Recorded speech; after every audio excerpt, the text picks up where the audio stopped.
నమస్కారం. ఉద్యోగులు, పెన్షనర్లు, ఉపాధ్యాయులకు సంబంధించిన ప్రతి సమస్య పట్ల సపోర్టివ్‌గా వీడియోస్ అయితే వస్తాయి. తప్పకుండా సబ్స్క్రైబ్ చేసుకోండి. వీడియోస్ అయితే లైక్ చేసి ఉండండి.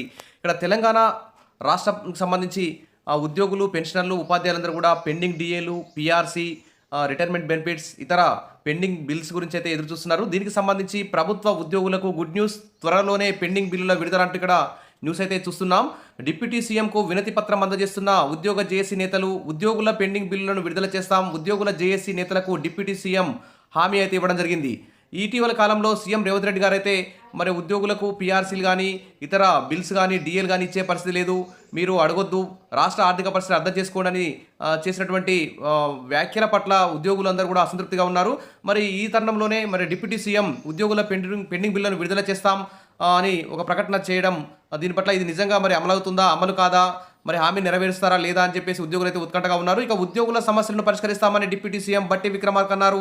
త్వరలోనే పెండింగ్ బిల్లులను విడుదల చేస్తామని హామీ ఇచ్చారు.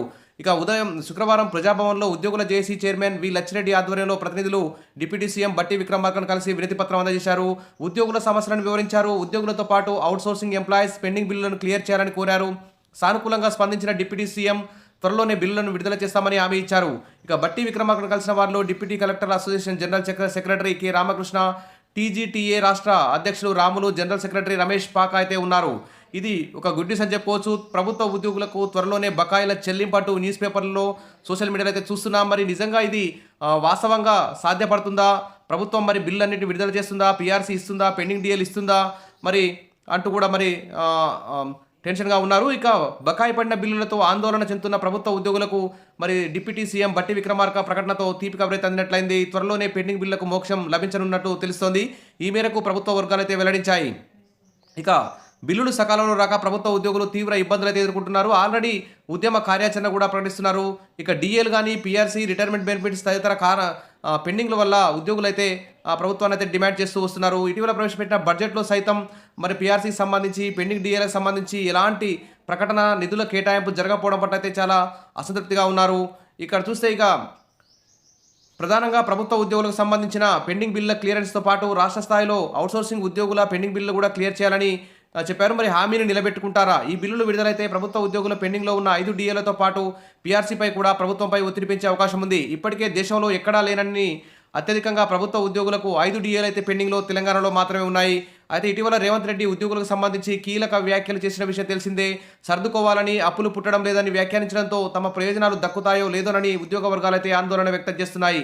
ఈ క్రమంలో బట్టి విక్రమార్క గారి ప్రకటనతో మరి అది నిజమవుతుందా కాదా, మరి కాలయాపన కోసం ఈ ప్రకటన చేశారునని ప్రభుత్వ ఉద్యోగుల చర్చ అయితే సాగుతుంది. ఇదిలా ఉంటే ఉద్యోగుల ఉద్యమ బాట, పీఆర్సీ, డీఏల పెండింగ్పై ఆగ్రహం, జూన్ 9 వరకు ఆందోళనలు, ఈ నెల 30 వరకు జిల్లా కేంద్రాల్లో సదస్సులు, ప్రజాప్రతినిధులకు వినతి పత్రాల సమర్పణ, మే 4న రాష్ట్ర స్థాయి ఉద్యోగ సదస్సుకు భారీగా ఉద్యోగుల తరలింపు, మే 15న జిల్లా కేంద్రంలో నిరసన కార్యక్రమం, జూన్ 9న రాష్ట్ర స్థాయి మహాధర్నా. ఈ విధంగా ఉద్యోగుల 57 డిమాండ్ల సాధన లక్ష్యంగా భారీ ఉద్యమ కార్యక్రమాన్ని అయితే చేపడుతున్నారు. ఇక 57 డిమాండ్లో కొన్ని ఆర్థికేతర డిమాండ్లు అయితే ఉన్నాయి. ఇప్పటికీ ఇలా 5 డీఏలు పెండింగ్లో ఉన్నాయి. 5 ఏళ్లకు ఒకసారి ఇచ్చే పీఆర్సీ ఉంది. ప్రస్తుతం ఇస్తున్న ఐఆర్ కూడా కేవలం 5% ఇచ్చారు. మరి ఎంప్లాయీస్ హెల్త్ స్కీమ్ మాటే మాట్లాడడం లేదు. ఉద్యోగుల లీవ్ శాలరీ, జీపీఎఫ్ లోన్లు, హౌస్ బిల్డింగ్ లోన్లు, రిటైర్మెంట్ బెనిఫిట్స్ పెండింగ్లో ఉండడం, సిపిఎస్ ఉద్యోగుల కాంట్రిబ్యూషన్, ఈ విధంగా అనేక ట్రెజరీ బిల్లులు అన్నీ కూడా పెండింగ్లో ఉండడం పట్ల అయితే ఉద్యోగులు అయితే అసంతృప్తిగా ఉన్నారు. ఇక శుక్రవారం వేం నరేందర్ రెడ్డిని కలిసి ఉద్యోగుల సమస్యలు కూడా వివరించారు. Employees JAC convener Madipalli Kalicharan Goud, కేంద్ర సంఘం నేతలు తదితరులు అందరూ కూడా మరి వివిధ జిల్లాల్లో అయితే ఈ ఉద్యమ కార్యాచరణకైతే రెడీ అవుతున్నారు.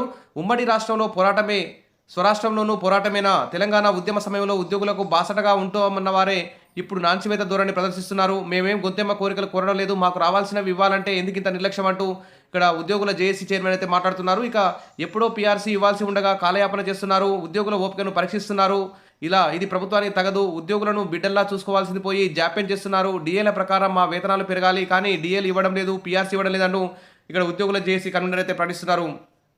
ఈ విధంగా మరి ఉద్యోగులకు సంబంధించి మరి ప్రభుత్వం మరి త్వరలోనే పెండింగ్లో ఉన్న 5 డీఏలు, పీఆర్సీ కమిషన్ రిపోర్టు తీసుకొని, పీఆర్సీ రిపోర్ట్ కూడా రెడీ అయిందని చెప్తున్నారు. పీఆర్సీ రిపోర్ట్ కూడా తీసుకోవాలి. తర్వాత ఇతర పెండింగ్ బిల్స్, రిటైర్మెంట్ బెనిఫిట్స్ ఇవన్నీ కూడా ఇవ్వాలి. ఖాళీ పోస్ట్ అన్నిటి భర్తీ చేయాలి. అప్పుడే ఉద్యోగులు తమ యొక్క విధులను సక్రమంగా నిర్వహిస్తూ ప్రభుత్వం పథకాలన్నింటినీ సక్సెస్ చేసే విధంగా ఉద్యోగులందరూ కూడా కష్టపడతారు. కాబట్టి ప్రభుత్వం ఆ దిశగా నిధులు కేటాయిస్తుందని చెప్పేసి కోరుకుందాం. Wish all the best. మరిన్ని అప్డేట్స్ కోసం మన ఛానల్ని ఫాలో అవుతుండండి. వీడియోస్ అయితే లైక్ చేస్తుండండి. Thank you.